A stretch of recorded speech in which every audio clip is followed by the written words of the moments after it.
सबका आपके अपने यूट्यूब चैनल परीक्षा का पगलू में। आज हम सब हल करेंगे शिक्षण अधिगम डीएलएड द्वितीय सेमेस्टर के बहुविकल्पीय प्रश्नों का जबरदस्त हल 2016 से 2024 तक। तो चलिए शुरू करते हैं। आज का पहला प्रश्न है हमारा 2016 का, शिक्षण पुनर्वलन की आकस्मिकताओं का क्रम है, यह परिभाषा किसकी है? तो यह है बीएफ स्किनर की। तो एक कथन व्यवहारवादी मनोवैज्ञानिक बीएफ स्किनर का है। स्किनर ने क्रिया प्रसूत अनुबंधन मतलब ऑपरेंट कंडीशनिंग का सिद्धांत दिया, जो इस बात पर जोर देता है कि सीखने में पुनर्वलन रेनफोर्समेंट की महत्वपूर्ण भूमिका होती है।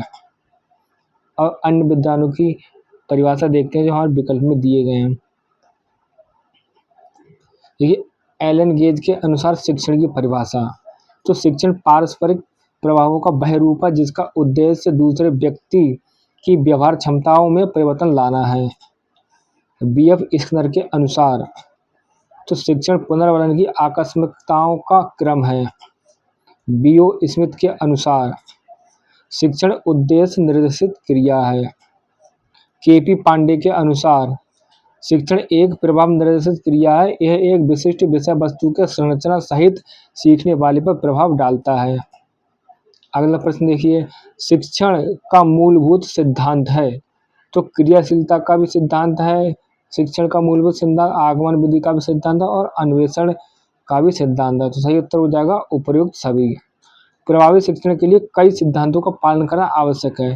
तो क्रियाशीलता एक्टिविटी करके सीखना, अन्वेषण एक्सप्लोरेशन मतलब खोज करके सीखना, और आगमन उदाहरणों से नियम बनाना, ये सभी शिक्षण को प्रभावी, रोचक और स्थायी बनाने के मूलभूत तरीके हैं।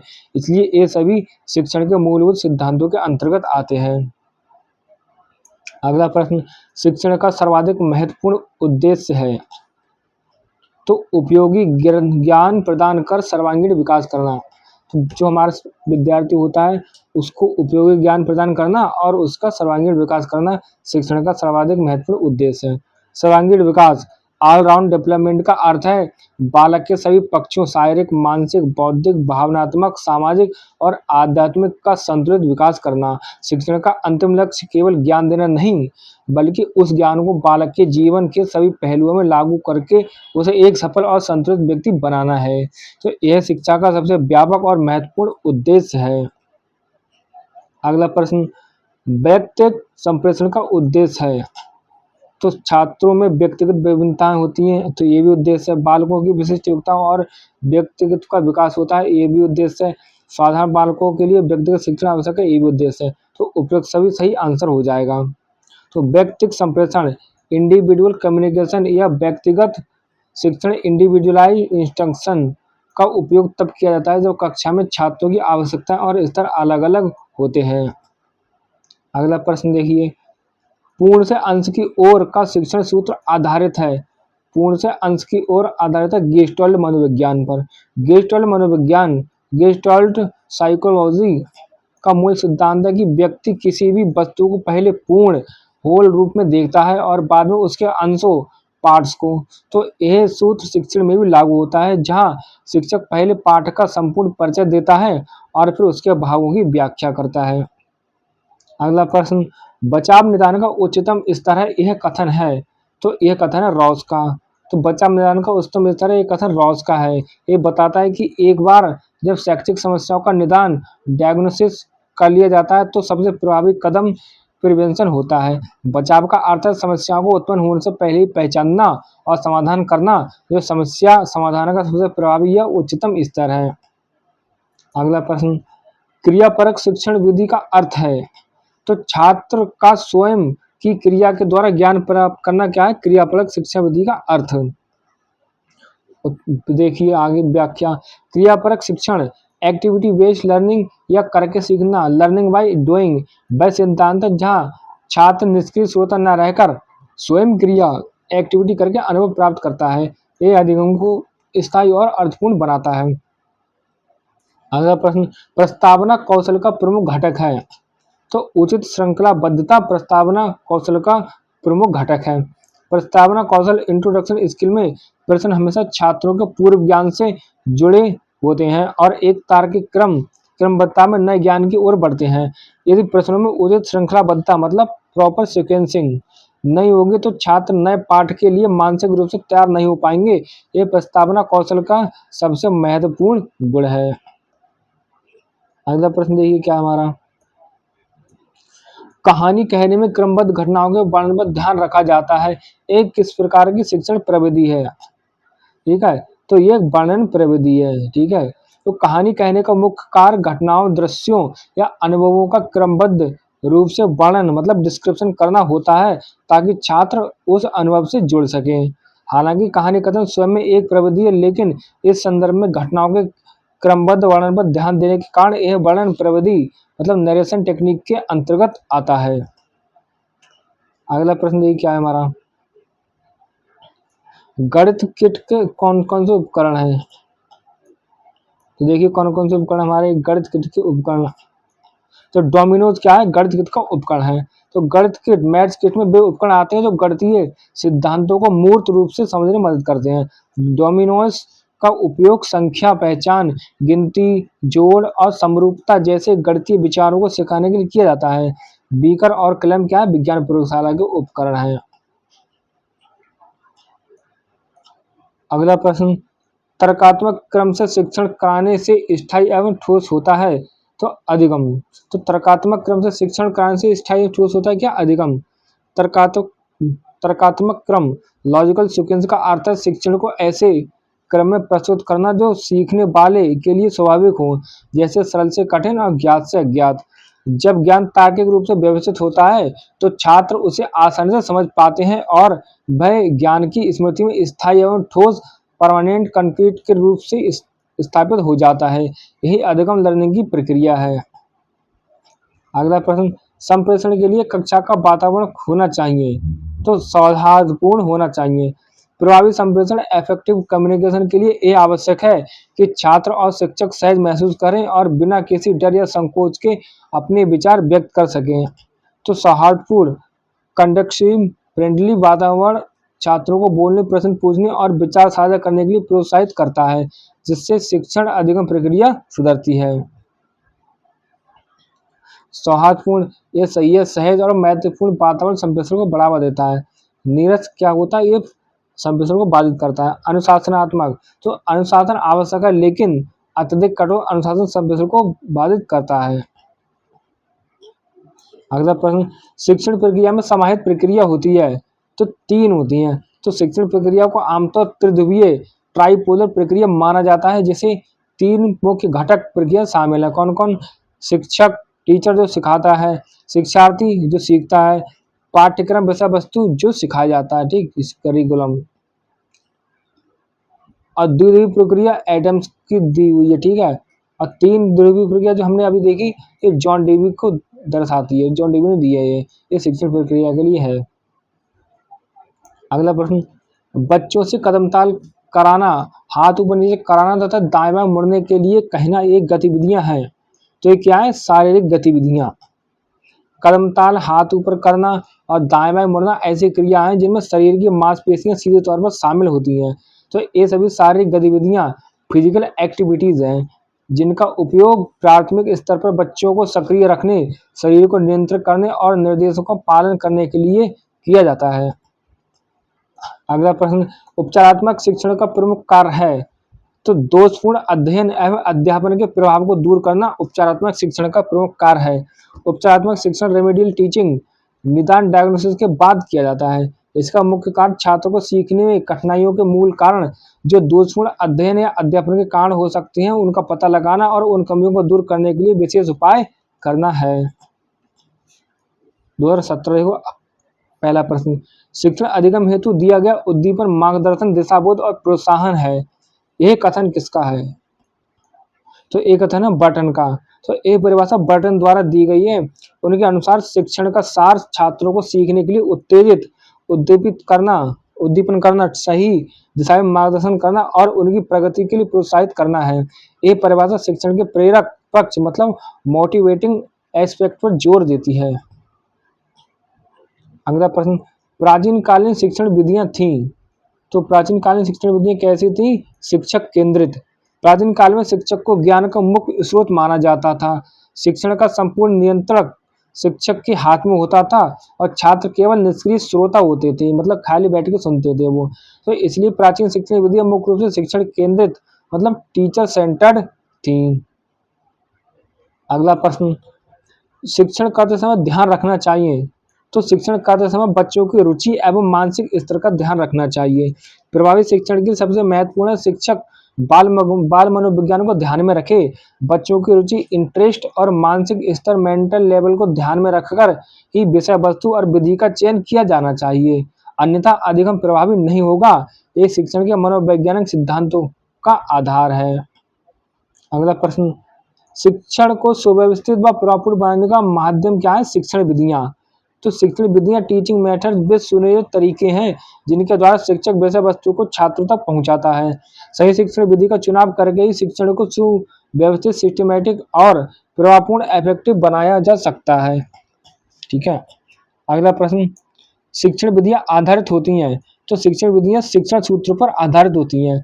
शिक्षण विधियां टीचिंग मेथड जैसे आगमन, निगमन या विश्लेषण विधि, शिक्षण सूत्रों मैक्सिम जैसे ज्ञात से अज्ञात, स्थूल से सूक्ष्म, सरल से कठिन आदि पर आधारित होती हैं।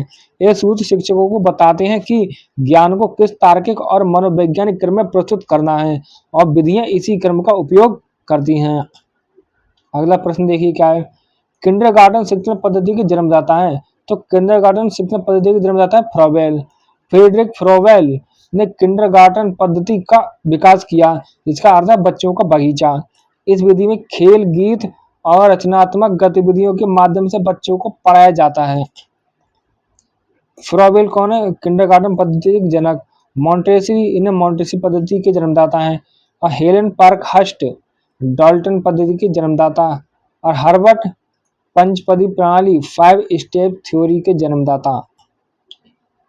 अगला प्रश्न, संप्रेषण की प्रक्रिया होती है। तो द्विपक्षीय संप्रेषण की प्रक्रिया होती है। ठीक है, 2 पक्ष होते हैं इसमें। प्रभावी संप्रेषण, इफेक्टिव कम्युनिकेशन वह होता है जिसमें प्रेषक संदेश भेजता है और ग्राही उसकी प्रतिक्रिया या पुनर्प्राप्ति फीडबैक देता है। तो फीडबैक के कारण एक सतत टू वे प्रक्रिया बन जाती है। देखिए, एक भेजने वाला और उसे प्राप्त करने वाला, तो 2 लोग होते हैं, तो ये 2 पक्षीय हमारी प्रक्रिया हो गई। अगला प्रश्न, निम्नलिखित में से उपयुक्त शिक्षण सूत्र है। तो मूर्त से अमूर्त सबसे उपयुक्त शिक्षण सूत्र है। शिक्षण सूत्र ये बताते हैं कि शिक्षण किस क्रम में होना चाहिए। मूर्त, कंक्रीट वस्तुएं वे हैं जिन्हें देखा या छुआ जा सकता है। और अमूर्त, एब्स्ट्रैक्ट वे हैं जिन्हें जो विचार या भावनाएं हैं। तो बच्चों को पहले मूर्त वस्तुओं का ज्ञान दिया जाता है, फिर विचारों अमूर्त का। तो यह एक सही शिक्षण सूत्र है। अगला प्रश्न, शिक्षण का सामान्य सिद्धांत नहीं है। तो परिणाम का सिद्धांत क्या है? सामान्य सिद्धांत नहीं है। क्रियाशीलता का सिद्धांत भी होता है, रुचि का सिद्धांत भी होता है और नियोजन का सिद्धांत भी होता है, लेकिन हमारा जो परिणाम का सिद्धांत है वो नहीं होता है। तो देखिए, क्रियाशीलता, रुचि, नियोजन शिक्षण को सफल बनाने के तरीके हैं, इसलिए ये शिक्षण के सिद्धांत है। लेकिन जो परिणाम, रिजल्ट, शिक्षण का मूल्यांकन पक्ष, ना कि स्वयं में कोई शिक्षण सिद्धांत। अगला प्रश्न, पूर्ण से अंश की ओर शिक्षण सूत्र आधारित है। तो पूर्ण से अंश की ओर शिक्षण सूत्र आधारित है गेस्टाल्ट मनोविज्ञान पर। तो गेस्टाल्ट शब्द का अर्थ है समग्र या पूर्ण आकार। गेस्टाल्टवादी मानते हैं कि हम किसी वस्तु को पहले संपूर्ण रूप में समझते हैं, इसलिए पूर्ण से अंश की ओर सूत्र सीधे तौर पर गेस्टाल्ट मनोविज्ञान जैसे कोहलर का अंतर्दृष्टि सिद्धांत पर आधारित है। अगला प्रश्न हमारा, छात्र की शिक्षा शब्द स्थूल वस्तुओं तथा तथ्यों से होनी चाहिए, शब्दों, परिभाषाओं तथा नियमों से नहीं। यह परिभाषा किसकी है? तो यह परिभाषा है पेस्टोलॉजी की। तो स्विट्जरलैंड के प्रसिद्ध शिक्षा शास्त्री जोहान हेनरिक पेस्टोलॉजी, कौन? जोहान हेनरिक पेस्टोलॉजी ने यह परिभाषा दी थी। पेस्टोलॉजी ने शिक्षण में इंद्रिय शिक्षण मतलब सेंस ट्रेनिंग पर जोर दिया और माना कि बच्चों को अमूर्त विचारों, शब्दों, नियमों से पहले मूर्त मतलब स्थूल वस्तुओं और प्रत्यक्ष अनुभवों से सीखना चाहिए। अगला प्रश्न, प्रयोग प्रदर्शन विधि साधक उपयोगी है। तो प्रयोग प्रदर्शन विधि सर्वाधिक उपयोगी है विज्ञान शिक्षण में। तो प्रयोग प्रदर्शन एक्सपेरिमेंट डेमोन्स्ट्रेशन विधि उन विषयों के लिए सर्वोत्तम है जहां सिद्धांतों, नियमों या प्रक्रियाओं को प्रत्यक्ष रूप से दिखाया जाना आवश्यक है। विज्ञान शिक्षण में भौतिक, रासायनिक या जैविक प्रक्रियाओं को सिद्ध करने के लिए इसका सर्वाधिक उपयोग होता है। किसका? प्रयोग प्रदर्शन विधि का। अगला प्रश्न देखिए, सूक्ष्म अवलोकन तथा निरीक्षण शक्ति के विकास में सहायक शिक्षण प्रविधि है। तो सूक्ष्म अवलोकन जो होता है और निरीक्षण में पर्यटन क्या सबसे सहायक प्रविधि है। पर्यटन एक्सकर्जन प्रविधि में छात्र वास्तविक वातावरण में जाते हैं और वहां की वस्तुओं, घटनाओं और प्रक्रियाओं का प्रत्यक्ष अनुभव करते हैं। इस दौरान छात्र आसपास की चीजों को बहुत करीब से और ध्यान से देखते हैं। सूक्ष्म अवलोकन होता है ये, ठीक है, जिससे उनकी निरीक्षण शक्ति का विकास होता है। व्याख्यान विधि क्या होती है? जो टीचर भाषण देता है, बच्चे बैठ के सिर्फ सुनते हैं, तो उसमें छात्र निष्क्रिय हो जाते हैं। प्रश्नोत्तर विधि क्या होती है? सुकरात ने दी थी। इसमें तर्क और चिंतन विकसित होता है। कहानी विधि से क्या होता है? कल्पना शक्ति का विकास होता है। पर्यटन क्या होता है? एक प्रत्यक्ष अनुभव और अवलोकन शक्ति विकसित करता है। अगला प्रश्न, छात्रों के पूर्व ज्ञान की जानकारी लेने हेतु प्रयुक्त शिक्षण कौशल है। तो प्रस्तावना कौशल क्या है? छात्रों के पूर्व ज्ञान की जानकारी लेने हेतु प्रयुक्त शिक्षण कौशल। तो प्रस्तावना कौशल इंट्रोडक्शन स्किल के तहत शिक्षक छात्रों से ऐसे प्रश्न पूछता है जो उनके पूर्व ज्ञान मतलब प्रेयर नॉलेज से संबंधित होते हैं, ताकि नए पाठ को उनके ज्ञात ज्ञान से जोड़ा जा सके। अगला प्रश्न देखिए, बच्चों में कल्पना शक्ति का विकास किया जा सकता है कैसे? कहानी द्वारा। तो कहानी सुनाना, स्टोरी टेलिंग, छात्रों को पात्रों और दृश्यों की अपनी मन में छवियां बनाने के लिए प्रोत्साहित करता है। तो यह मानसिक चित्रण की प्रक्रिया ही बच्चों की कल्पना शक्ति, इमेजिनेशन पावर के विकास में सबसे ज्यादा सहायक होती है। प्रश्नोत्तर द्वारा क्या होता है? तर्क और चिंतन। कहानी द्वारा क्या होता है? कल्पना शक्ति का विकास होता है। व्याख्या द्वारा क्या होता है? जानकारी देने के लिए, ठीक है। और समूह कार्य द्वारा क्या होता है? बच्चों में सहयोग और सामाजिक कौशल की भावना बढ़ती है। 2018 पे आज ये पहला प्रश्न 2018 का, शिक्षण अधिगम सिद्धांत नहीं है। तो प्रयोगात्मक कार्य प्रविधि क्या है? शिक्षण अधिगम सिद्धांत नहीं है। क्रियाशीलता का सिद्धांत भी शिक्षण अधिगम सिद्धांत है, प्रेरणा का सिद्धांत भी है और रुचि का सिद्धांत भी है, लेकिन प्रयोगात्मक कार्य प्रविधि नहीं है। तो क्रियाशीलता, प्रेरणा और रुचि शिक्षण के मूलभूत सिद्धांत प्रिंसिपल्स हैं जो बताते हैं कि शिक्षण कैसा होना चाहिए। प्रयोगात्मक कार्य प्रविधि एक्सपेरिमेंटल वर्क टेक्निक स्वयं में एक विधि, मेथड या प्रविधि टेक्निक है, ना कि कोई सिद्धांत। ये विधि करके सीखने के सिद्धांत पर आधारित है, लेकिन स्वयं सिद्धांत नहीं है। अगला प्रश्न, संप्रेषण के घटक हैं। तो प्रेषक भी है, संदेश भी है, ग्राही है। सही आंसर हो जाएगा उपयुक्त सभी। संप्रेषण कम्युनिकेशन एक प्रक्रिया है जिसमें सूचनाओं को एक व्यक्ति से दूसरे तक पहुंचाया जाता है। इसके मुख्य घटक है प्रेषक, सेंडर जो संदेश भेजता है, और संदेश मैसेज भेजी जाने वाली सूचना, ठीक है, विषय वस्तु होती है जो, और ग्राही रिसीवर जो संदेश प्राप्त करता है। अतः ये तीनों ही संप्रेषण के अनिवार्य घटक हैं। अगला प्रश्न, निम्नलिखित में से श्रव्य दृश्य सामग्री नहीं है, ठीक है। तो रेडियो से केवल सुन सकते हैं, तो रेडियो हमारी श्रव्य दृश्य सामग्री नहीं है। चलचित्र होता है, ठीक है, जो सिनेमा कहते हैं चलचित्र, वो देख भी सकते हैं और मतलब सुन भी सकते हैं, देख भी सकते हैं। टेलीविजन देख भी सकते हैं, सुन भी सकते हैं। कंप्यूटर भी देख भी सकते हैं, सुन भी सकते हैं। श्रव्य दृश्य सामग्री ऑडियो विजुअल एड्स वे होती है जिनमें देखा और सुना दोनों जा सकता है, जैसे चलचित्र, टेलीविजन, कंप्यूटर। रेडियो केवल श्रव्य ऑडियो सामग्री है, केवल इसमें सुना जा ही सकता है, देखा नहीं जा सकता। अगला प्रश्न हमारा, भ्रमण प्रविधि के चरण हैं। तो शैक्षिक उद्देश्य प्रकरण का चुनाव ये भी है भ्रमण प्रविधि का चरण। पर्यटन स्थल का चयन ये भी स्थल हमारा चुनाव है, ये भी हमारा चरण है, ठीक है, भ्रमण प्रविधि का। पर्यटन स्थल हेतु सामग्री ये भी भ्रमण प्रविधि का चरण है। अब कहीं पे घूमने जाना है तो उससे पहले उसका चुनाव करना होगा, ठीक है, कि किस कारण से जाना है, और स्थल का भी चुनाव करना होता है, और वहां ले जाने के लिए सामान भी चुनना होता है। तो ये सभी हमारे भ्रमण प्रविधि के चरण हैं। तो भ्रमण प्रविधि फील्ड ट्रिप एक्सकर्जन टेक्निक के सफल आयोजन के लिए कई चरणों का पालन आवश्यक है। इन चरणों में योजना निर्माण, उद्देश्य निर्धारण या और क्या कहते हैं स्थान चयन, सामग्री तैयारी और मूल्यांकन शामिल हैं। विकल्पों में दिए गए सभी चरण भ्रमण प्रविधि की योजना और तैयारी का हिस्सा हैं। अगला प्रश्न, प्रयोग प्रदर्शन सर्वाधिक प्रयुक्त होता है। तो विज्ञान विषय में सर्वाधिक प्रयोग होता है प्रयोग प्रदर्शन।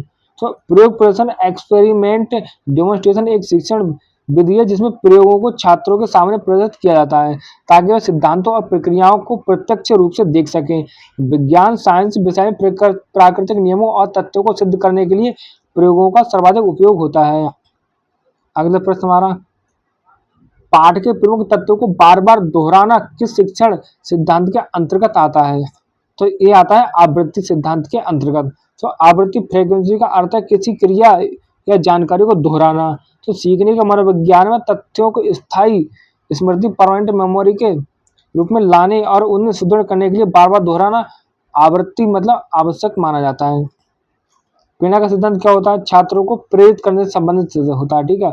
नियोजन का सिद्धांत शिक्षण की योजना बनाने से संबंधित है। और चयन का सिद्धांत पाए जाने वाले तथ्यों को चुनने से संबंधित है। और आवृत्ति का सिद्धांत क्या है? बार बार दोहराने से संबंधित। अगला प्रश्न हमारा, शिक्षण को आनंददायक, मनोरंजक और रुचिपूर्ण बनाने हेतु उत्तम विधि कौन सी है? तो कौन सी विधि है? तो वह खेल या गतिविधि प्रविधि। तो खेल गतिविधि प्रविधि मतलब प्ले एक्टिविटी टेक्निक बच्चों की प्राकृतिक रुचि का उपयोग करती है। खेल में बच्चों की सहभागिता, ऊर्जा और उत्साह अधिक होता है। ये विधियां अमूर्त ज्ञान को मूर्त और अनुभव आधारित बनाती हैं जिससे शिक्षण आनंददायक, मनोरंजक और रुचिपूर्ण बन जाता है। अगला प्रश्न हमारा, शिक्षण प्रविधियों के प्रकार हैं। तो प्रश्नोत्तर भी शिक्षण प्रविधि है, वर्णन भी शिक्षण प्रविधि है, कहानी कथन भी शिक्षण प्रविधि है। सही आंसर जो होगा उपयुक्त सभी। तो शिक्षण प्रविधियां टीचिंग टेक्निक्स वे विशेष तरीके जिनका उपयोग शिक्षक कक्षा में शिक्षण को प्रभावी बनाने के लिए करते हैं। प्रश्नोत्तर, वर्णन और कहानी कथन सभी शिक्षण में उपयोग की जाने वाली सामान्य प्रविधियां हैं। अगला प्रश्न हमारा, शिक्षण का सूत्र नहीं है। तो ज्ञात से अज्ञात और भी है, पूर्ण से अंश और भी है और स्थूल से सूक्ष्म की ओर भी है, लेकिन प्रेरणा का सिद्धांत नहीं है शिक्षण सूत्र। तो शिक्षण सूत्र मैक्सिम टेक्निक्स मैक्सिमम टीचिंग्स क्या है? शिक्षण की दिशा और क्रम बताते हैं, जैसे सरल से कठिन और अमूर्त से अमूर्त। लेकिन प्रेरणा का सिद्धांत प्रिंसिपल ऑफ मोटिवेशन शिक्षण का एक सिद्धांत है, ना कि एक सूत्र। अगला प्रश्न हमारा, शिक्षण को पूर्व ज्ञान पर ही नए ज्ञान को आधारित करना चाहिए, एक कथन किस शिक्षण सूत्र की ओर संकेत करता है? तो एक कहता है ज्ञात से अज्ञात की ओर। पूर्व ज्ञान, ठीक है, प्रायर नॉलेज वह होता है जो छात्र को पहले से ज्ञात नॉन होता है। नया ज्ञान न्यू नॉलेज वह होता है जो छात्र के लिए अज्ञात अननोन होता है। इस प्रकार शिक्षण की शुरुआत छात्र के ज्ञात ज्ञान से उसके अज्ञात मतलब नए ज्ञान की ओर ले जाया जाता है। अगला प्रश्न हमारा, सहयोग की भावना का विकास संभव है। तो समूह कार्य से सहयोग की भावना का विकास संभव है। समूह कार्य, ग्रुप वर्क या सहयोगात्मक अधिगम कोऑपरेटिव लर्निंग में छात्रों को एक साझा लक्ष्य प्रदान करने के लिए मिलकर काम करना होता है। इस प्रक्रिया में वे एक दूसरे की मदद करते हैं, विचार साझा करते हैं और जिम्मेदारी बांटते हैं, जिससे सहयोग की भावना स्पिरिट ऑफ कोऑपरेशन विकसित होती है। अगला प्रश्न, बच्चों में कल्पना शक्ति का विकास किया जाता है। तो कहानी द्वारा कल्पना शक्ति का विकास किया जाता है। कहानी सुनने या पढ़ने के दौरान छात्र कहानी में बने पात्रों, दृश्यों और घटनाओं की अपने मन में छवियां बनाते हैं। तो ये मानसिक प्रक्रिया ही कल्पना शक्ति इमेजिनेशन का विकास करती है। अगला प्रश्न, शिक्षण सूत्र पथ प्रदर्शन करते हैं जिनमें सिद्धांत से व्यवहार में सहायता के लिए अपेक्षा की जाती है। एक कथन किसका है? तो एक कथन है रेमंड का। ठीक, रेमंड के अनुसार शिक्षण सूत्र पथ प्रदर्शन करते हैं जिनमें सिद्धांत से व्यवहार में सहायता के लिए अपेक्षा की जाती है। अगला प्रश्न, उपचारात्मक शिक्षण हेतु क्रियाकलाप कराए जाते हैं। तो अभ्यास कार्य भी कराया जाता है उपचारात्मक शिक्षण हेतु। खेल एवं अन्य गतिविधियों का आयोजन भी कराया जाता है और समूह चर्चा भी कराया जाता है। सही आंसर हो जाएगा उपयुक्त सभी। तो उपचारात्मक शिक्षण रेमेडियल टीचिंग का उद्देश्य छात्रों की सीखने की कमियों को दूर करना है। इन कमियों को दूर करने के लिए विभिन्न प्रकार के क्रियाकलाप आवश्यक हैं, जिनमें अतिरिक्त अभ्यास, रुचिपूर्ण गतिविधियां जैसे खेल और सामाजिक अधिगम जैसे समूह चर्चा भी शामिल होते हैं। अगला प्रश्न हमारा, प्रभावी संप्रेषण की प्रक्रिया होती है। तो प्रभावी संप्रेषण की प्रक्रिया होती है द्विपक्षीय। प्रभावी संप्रेषण अफेक्टिव कम्युनिकेशन वह होता है जिसमें संदेश भेजने वाले प्रेषक और संदेश प्राप्त करने वाले ग्राही दोनों की सक्रिय भागीदारी हो। जब गाइड संदेश प्राप्त करने के बाद फीडबैक देता है तो प्रक्रिया द्विपक्षीय टू वे बन जाती है, जो संप्रेषण को प्रभावी बनाती है। एकपक्षीय संप्रेषण में प्रक्रिया का अभाव होता है। अगला प्रश्न देखिए हमारा, शिक्षण एक उद्देश्य निर्देशित क्रिया है, ये किसने कहा? तो ये कहा बीओ स्मिथ ने। ठीक, शिक्षण एक उद्देश्य निर्देशित क्रिया किसने कहा? B O Smith. अब अन्य विद्वानों की हम देखते हैं परिभाषा। एलन गेज ने के अनुसार तो शिक्षण पारस्परिक प्रभावों का वह रूप है जिसका उद्देश्य दूसरे व्यक्ति की व्यवहार क्षमताओं में परिवर्तन लाना है। और अगला देखिए, रायबर्न के अनुसार तो शिक्षण के 3 बिंदु हैं, शिक्षक, विद्यार्थी एवं पाठ्यवस्तु। इन तीनों का बीच संबंध स्थापित करना ही शिक्षण है। ये संबंध बालक की शक्तियों के विकास में सहायता प्रदान करता है। बीओ स्मिथ के अनुसार से शिक्षण का उद्देश्य निर्देशित क्रिया है। सबसे छोटी परिभाषा शिक्षण की। अगला प्रश्न, आगमन विधि का प्रयोग किया जाता है। तो आगमन विधि का प्रयोग किया जाता है व्याकरण में, व्याकरण शिक्षण में। ठीक है, आगमन विधि इंडक्टिव मेथड में छात्र पहले विशिष्ट उदाहरणों, इसे स्पेसिफिक एग्जांपल्स का अवलोकन करते हैं और फिर उनके आधार पर किसी सामान्य नियम या सिद्धांत, जनरल रूल का निर्माण करते हैं। ये शिक्षण शुद्ध विशिष्ट से सामान्य की ओर चलता है। तो ये विधि व्याकरण शिक्षा के लिए सर्वाधिक उपयुक्त है, जहाँ पहले उदाहरणों जैसे संज्ञा शब्दों को प्रस्तुत किया जाता है और फिर छात्रों को नियम मतलब संज्ञा की परिभाषा बनाने के लिए प्रेरित किया जाता है। अगला प्रश्न, निम्नलिखित में से कौन सी श्रव्य दृश्य सामग्री के चयन में सर्वाधिक प्रमुख थे? तो विषय वस्तु की प्रकृति। तो किसी भी शिक्षण सहायक सामग्री टीएलएम ऑडियो विजुअल एड्स के चयन का सबसे महत्वपूर्ण आधार होता है कि वह सामग्री विषय वस्तु मतलब उसका कंटेंट को प्रभावी ढंग से और सही तरीके से प्रस्तुत करने में सक्षम हो। तो विषय वस्तु की प्रकृति ही यही तय करती है कि उसके लिए केवल श्रव्य, केवल दृश्य या श्रव्य सामग्री उपयुक्त होती। उदाहरण के लिए विज्ञान के लिए प्रयोग आधारित दृश्य सामग्री चाहिए, जबकि इतिहास के लिए मानचित्र या मॉडल। अगला प्रश्न देखिए, कक्षा शिक्षण में कौन सा संप्रेषण का घटक नहीं है? तो अभिभावक कक्षा शिक्षण में घटक नहीं है। तो कक्षा शिक्षण क्लासरूम टीचिंग में मुख्य रूप से 3 घटक शामिल होते हैं। कौन? शिक्षक प्रेषक, छात्रग्राही और पाठ्य वस्तु संदेश सामग्री। तो अभिभावक पेरेंट्स विद्यालय या घर पर शिक्षण प्रक्रिया के सहायक या सहयोगी हो सकते हैं, लेकिन वे कक्षा शिक्षण के दौरान होने वाले संप्रेषण प्रक्रिया का प्रत्यक्ष घटक नहीं होते। अगला प्रश्न हमारा, शिक्षक द्वारा कक्षा में अंत्याक्षरी एवं काव्य पाठ प्रतियोगिता कौन सा शिक्षण सिद्धांत है? तो अंताक्षरी कौन सा है? तो अंताक्षरी है हमारा अभिप्रेरण एवं रुचि का सिद्धांत। तो अंताक्षरी और काव्य पाठ प्रतियोगिताएं छात्रों को शिक्षण प्रक्रिया में रुचि मतलब इंटरेस्ट लेने और उसमें भाग लेने के लिए अभिप्रेरित मोटिवेट करती हैं। एक गतिविधियां पाठ को नीरसता से बचाती हैं और एक उत्साह पूर्ण सीखने का वातावरण बनाती हैं। इसलिए यह अभिप्रेरण एवं रुचि के सिद्धांत के अंतर्गत आता है। यह क्रियाशीलता को भी बढ़ावा देता है, लेकिन अभिप्रेरण और रुचि प्राथमिक उद्देश्य है। अगला प्रश्न, उदाहरणों एवं दृष्टांतों द्वारा कोई सामान्य नियम या सिद्धांत बनाना कौन सा शिक्षण सूत्र है? तो यह विशिष्ट से सामान्य की ओर। तो ये शिक्षण सूत्र आगमन विधि इंडक्टिव मेथड का आधार है। तो यहाँ उदाहरण एग्जाम्पल्स या दृष्टांत इलस्ट्रेशंस या विशिष्ट तथा स्पेसिफिक फैक्ट्स होते हैं और उनसे सामान्य नियम या सिद्धांत जनरल रूल्स बनाए जाते हैं, तो वह सामान्य ज्ञान होता है। तो इस प्रकार शिक्षण विशिष्ट उदाहरणों से शुरू होकर सामान्य नियमों की ओर बढ़ता है।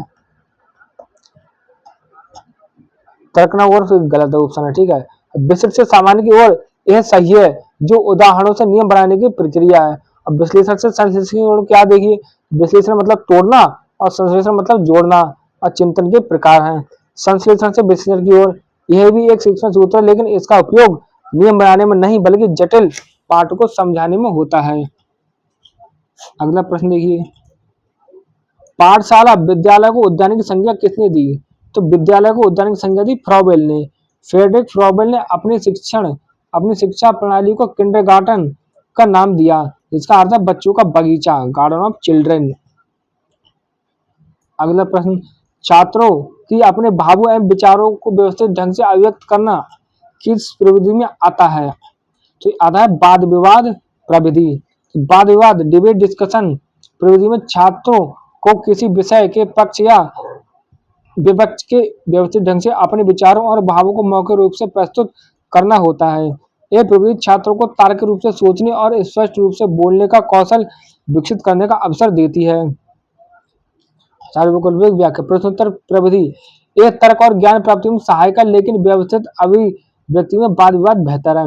वाद विवाद प्रविधि यह विचारों की व्यवस्थित अभिव्यक्ति के लिए सबसे उपयुक्त प्रविधि है। प्रयोगशाला प्रविधि यह करके सीखने और प्रयोगात्मक कौशल के लिए उपयुक्त है। किसमें? विज्ञान में करते हैं हम। पाठ्य पुस्तक ये पठन और ज्ञानार्जन के लिए है। प्रश्नोत्तर प्रविधि के जन्मदाता हैं तो सुकरात प्रश्नोत्तर प्रविधि के जन्मदाता हैं। तो इस प्रविधि को सुकराती प्रविधि मतलब सोक्रेटिक मेथड भी कहा जाता है, जिसका विकास यूनानी दार्शनिक सुकरात ने किया था। ये छात्रों के तार्किक चिंतन और तार्किक चिंतन को क्या करती है? उत्तेजित करती है। अगला प्रश्न, संप्रेषण प्रक्रिया प्रभावी होती है यदि संप्रेषण स्पष्टता के साथ हो। प्रभावी संप्रेषण का अर्थ है संदेश उसी रूप में ग्राही तक पहुंचे जिस रूप में प्रेषक उसे चाहता है। यदि संदेश स्पष्ट, क्लियर और सरल और सटीक है तो ग्राही उसे आसानी से समझ पाएगा और फीडबैक भी सही दे पाएगा। अगला प्रश्न, कक्षा कक्ष की कमी होने पर शिक्षक अपनाता है तो कक्षा कक्ष की कमी होने पर शिक्षक अपनाता है बहुकक्षा शिक्षण। बहुकक्षा शिक्षण मल्टीग्रेड टीचिंग वह व्यवस्था है जहां एक शिक्षक को एक ही समय में एक ही कक्षा कक्ष में विभिन्न कक्षाओं डिफरेंट ग्रेड्स या क्लासेस के छात्रों को पढ़ाना होता है। कक्षा कक्षों की कमी होने पर अक्सर यह स्थिति उत्पन्न होती है। अब बहुकक्षा शिक्षण क्या होता है? इसमें इसमें क्या होता है? एक ही रूम में बहुत सारी क्लासों के बच्चों को पढ़ाया जाता है। बहुस्तरीय शिक्षण विधि ये एक ही कक्षा में विभिन्न स्तर के छात्रों को सम्मिलित करने की विधि है। उपचारात्मक शिक्षण विधि ये कमजोर छात्रों की कठिनाई दूर करने के लिए विधि है। सहभागी शिक्षण विधि ये छात्रों को शिक्षण में शामिल करने की विधि है। अगला प्रश्न देखिए, कक्षा शिक्षण में प्रशंसात्मक शब्दों का प्रयोग किया जाता है तो पुनर्वलन कौशल में। ठीक है, तो कक्षा शिक्षण में प्रशंसात्मक शब्दों का प्रयोग किया जाता है पुनर्वलन कौशल में। पुनर्वलन रेनफोर्समेंट का अर्थ है कि छात्रों के वांछित व्यवहार जैसे सही उत्तर देना, ध्यान से सुनना को प्रोत्साहित करना। प्रशंसात्मक शब्द प्रेजिंग वर्ड जैसे बहुत अच्छा, शाबाश, सही, कहा आदि सकारात्मक शाब्दिक पुनर्वलन पॉजिटिव वर्बल रेनफोर्समेंट के अंतर्गत आते हैं। व्याख्यान कौशल क्या होता है? इसमें स्पष्टता, गति और उदाहरणों का प्रयोग शामिल है। नियमन कौशल एक कक्षा में अनुशासन और प्रबंधन से संबंधित है। पुनर्वलन यह सही है क्योंकि प्रशंसा पुनर्वलन का एक प्रकार है। उद्दीपन परिवर्तन कौशल इसमें शिक्षक द्वारा अपने हाव भाव, आवाज और स्थान को बदलना शामिल है ताकि छात्रों का ध्यान बना रहे। अगला प्रश्न, कक्षा शिक्षण करते समय शिक्षक द्वारा TLM का प्रयोग करने से क्या होता है? छात्रों के पाठ को सहजता से बोधगम्य हो जाता है। ठीक है, और छात्रों का मानसिक विकास भी हो जाता है, छात्रों का बौद्धिक विकास भी हो जाता है। ठीक, तो छात्रों को पाठ सहजता से बोधगम्य हो जाता है। तो ये तीनों सही उत्तर होंगे हमारे, तो आंसर हो जाएगा उपयुक्त सभी। TLM टीचिंग लर्निंग मटेरियल का उपयोग शिक्षण को प्रभावी और रोचक और स्थायी बनाने के लिए किया जाता है। TLM के प्रयोग से क्या होता है? पाठ को मूर्त रूप मिलता है जिससे वह सहजता से बोधगम्य हो जाता है। छात्रों की कल्पना, तर्क, अवलोकन शक्तियां विकसित होती हैं जिससे उनका मानसिक और बौद्धिक विकास होता है। अतः सही विकल्प सही है। अगला प्रश्न हमारा, फिनल बोर्ड किस प्रकार का TLM है? तो यह है दृश्य। फिनल बोर्ड एक बोर्ड होता है जिस पर फिनल रोएदार कपड़ा लगा होता है। इस पर फिनल या रेत कागज लगे हुए चित्र, अक्षर या ग्राफ चिपकाए जाते हैं। ठीक है, यह एक ऐसी सामग्री है जिसे केवल देखा या विजुअल होता है। ठीक है, देखा जा सकता है, इससे आवाज नहीं आती, इसलिए ये एक दृश्य सामग्री है। दृश्य श्रव्य जैसे टेलीविजन, टैबलेट, मोबाइल, वीडियो। श्रव्य जैसे रेडियो, टेप रिकॉर्डर। दृश्य जैसे फिनल, सैंपल, चार्ट मॉडल आदि। इलेक्ट्रॉनिक जितने भी इलेक्ट्रॉनिक होते हैं वो सारे आ जाएंगे इसमें। अगला प्रश्न, कौन सा प्रकृति प्राप्त TLM नहीं है? तो मानचित्र प्रकृति प्राप्त TLM नहीं है। प्रकृति प्राप्त नेचर डेराइव TLM वे होते हैं जो सीधे प्रकृति से लिए जाते हैं, जिनमें मानव का कोई विशेष निर्माण का शामिल नहीं होता, जैसे कंकड़, पत्थर, टहनियां, पत्तियां प्रकृति में पाए जाते हैं। मानचित्र मैप मानव द्वारा बनाया जाता है, मतलब कंस्ट्रक्ट किया जाता है। कंस्ट्रक्ट ये भौगोलिक प्रतिनिधित्व होता है, ना कि प्राकृतिक रूप से प्राप्त वस्तु। आज 2020 पर पहला प्रश्न, सीखना व्यवहार में उत्तरोत्तर सामंजस्य की प्रक्रिया है। तो ये कथन है स्किनर का। तो स्किनर के अनुसार सीखना व्यवहार में उत्तरोत्तर सामंजस्य की प्रक्रिया है। Learning is the process further coordination on the behaviour. Crow and crow ने क्या कहा है? क्रो एंड क्रो के अनुसार सीखना आदतों, ज्ञान और अभिव्यक्तियों का अर्जन है। Learning is the equation of habits, knowledge and attitudes. अगला प्रश्न देखिए क्या हमारा, संप्रेषण का कार्य है। तो संप्रेषण का कार्य है सूचना प्रदान करना, निर्देश प्रसारित करना, समन्वय स्थापित करना, उपयुक्त सभी हमारे संप्रेषण के कार्य हैं। सो संप्रेषण कम्युनिकेशन एक व्यापक प्रक्रिया है, ठीक है, जिसके कई कार्य होते हैं। शिक्षण के संदर्भ में संप्रेषण के माध्यम से सूचना प्रदान की जाती है, छात्रों को निर्देश दिए जाते हैं और शिक्षक व छात्रों के बीच विचारों का समन्वय स्थापित होता है। इसलिए ये सभी कार्य संप्रेषण के उद्देश्य हैं। अगला प्रश्न देखिए, क्रियाशीलता का सिद्धांत सर्वाधिक बल देता है। तो करके सीखने पर बल देता है क्रियाशीलता का सिद्धांत। क्रियाशीलता का सिद्धांत प्रिंसिपल ऑफ एक्टिविटी बाल केंद्रित शिक्षा का एक मूलभूत सिद्धांत है। यह इस बात पर सर्वाधिक बल देता है कि छात्र ज्ञान को केवल निष्क्रिय रूप से प्राप्त ना करें, बल्कि स्वयं क्रिया एक्टिविटी में भाग लेकर करके सीखे। लर्निंग बाय डूइंग इससे अधिक स्थायी और अर्थपूर्ण होता है। अगला प्रश्न, कक्षा में संप्रेषण का प्रारूप होता है। तो शाब्दिक और अशाब्दिक दोनों ही संप्रेषण होते हैं कक्षा में। कक्षा संप्रेषण क्लासरूम कम्युनिकेशन में शिक्षक और छात्र दोनों ही शब्दों बोलकर या लिखकर का उपयोग करते हैं, लेकिन साथ ही वे हाव भाव, शारीरिक भाषा, नेत्र संपर्क आदि अशाब्दिक नॉन वर्बल संकेतों का भी प्रयोग करते हैं। तो प्रभावित संप्रेषण के लिए इन दोनों प्रारूपों का प्रयोग आवश्यक है। अगला प्रश्न, आगमन विधि से संबंधित सूत्र है। तो आगमन विधि से संबंधित सूत्र है विशिष्ट से सामान्य की ओर। आगमन विधि इंडक्टिव मेथड वह विधि है जिसमें शिक्षण की शुरुआत कई विशिष्ट उदाहरणों, स्पेसिफिक एग्जाम्पल्स या तथ्यों से की जाती है। इन उदाहरणों का विश्लेषण करके छात्र किसी सामान्य नियम या सिद्धांत, जनरल रूल का क्या करता है, निर्माण करता है। यह सूत्र विशिष्ट से सामान्य की ओर चलता है। अगला प्रश्न, भाषा शिक्षण हेतु उपयुक्त विधि है। तो कहानी क्या है, भाषा शिक्षण हेतु उपयुक्त युक्ति है।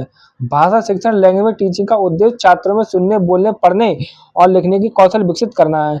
कहानी, स्टोरी टेलिंग, सुनना, सुनाना सबसे उपयुक्त युक्ति है, क्योंकि छात्रों में रुचि पैदा करती है, उनकी कल्पना शक्तियों को विकसित करती है और उनके शब्दावली, वोकैबुलरी और वाचन स्पीकिंग कौशल को बेहतर बनाती है। पैटर्न क्या होता है, यह मुख्य रूप से निरीक्षण, भूगोल, इतिहास के लिए शिक्षण के लिए उपयोगी है। कहानी ये भाषा शिक्षण विशेषकर प्राथमिक स्तर पर सबसे उपयुक्त युक्ति है।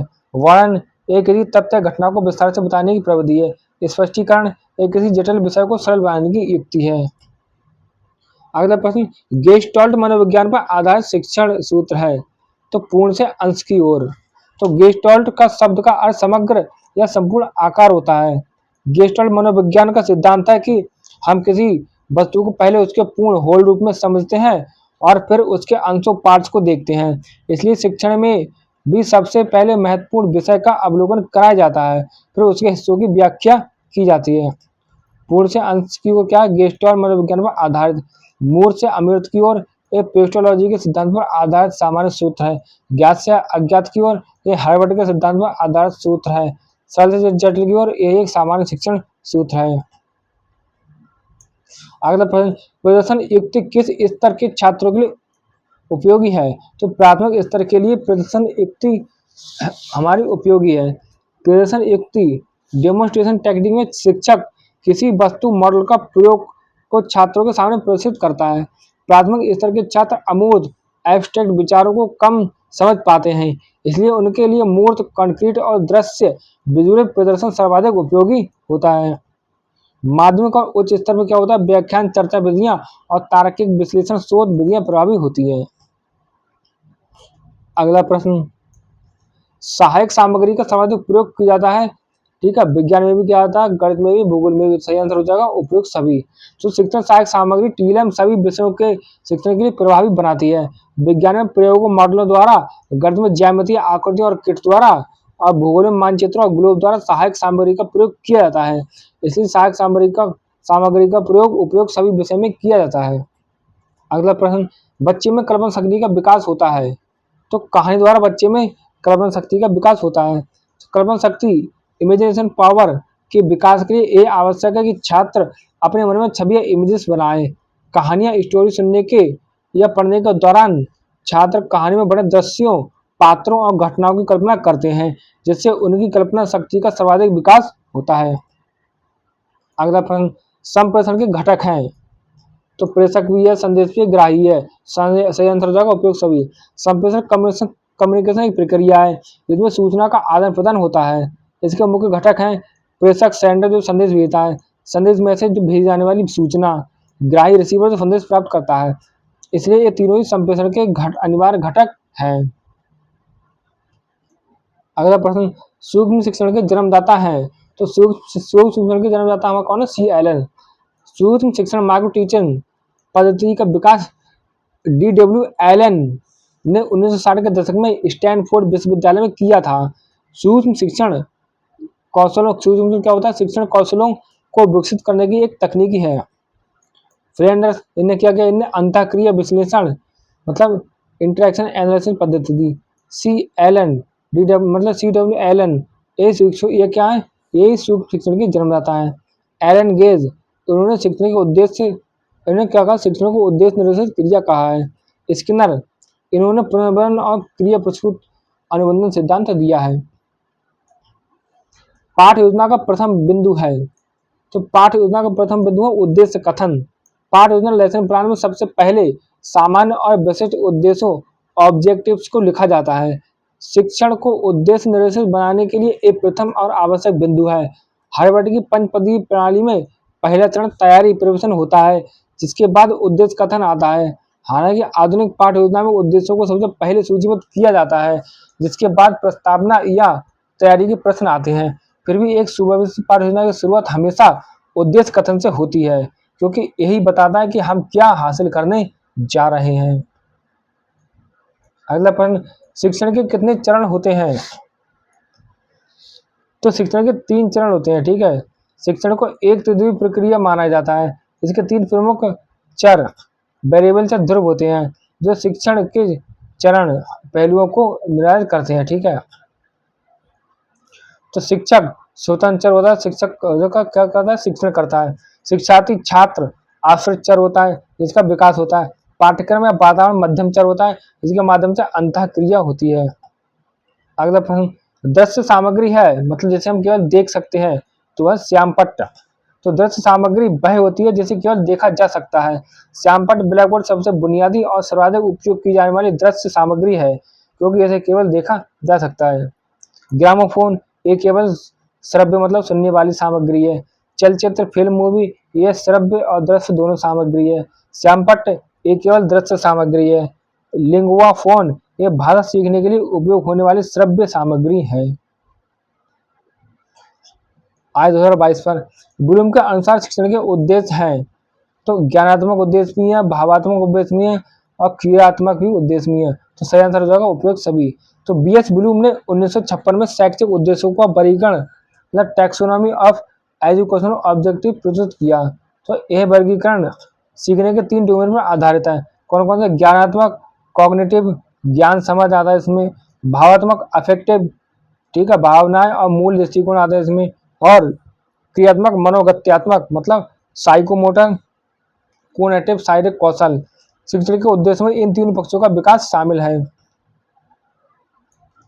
सविद्या विमुक्ति शिक्षा का उद्देश्य किस विचारधारा का मानना है? तो ये मानना है आदर्शवादी विचारधारा का। सविद्या विमुक्ति का अर्थ है शिक्षा वह है जो मुक्ति दिलाए। ये भारतीय दर्शन और विशेष रूप से आदर्शवाद आइडियलिज्म की आध्यात्मिक विचारधारा पर आधारित है। आदर्शवाद जीवन उच्चतम मूल्यों, सत्य, शिव और सुंदर की प्राप्ति को शिक्षा का अंतिम उद्देश्य मानता है। इसका उद्देश्य अंतिम लक्ष्य मोक्ष या आत्ममुक्ति है। आदर्शवादी ये विचारधारा आध्यात्मिक मूल्यों और मुक्ति को शिक्षा का अंतिम उद्देश्य मानती है। प्रकृतिवादी नेचुरलिज्म यह विचारधारा बच्चों को प्रकृति के अनुसार विकसित करने और वर्तमान जीवन को बेहतर बनाने पर जोर देती है। प्रयोजनवादी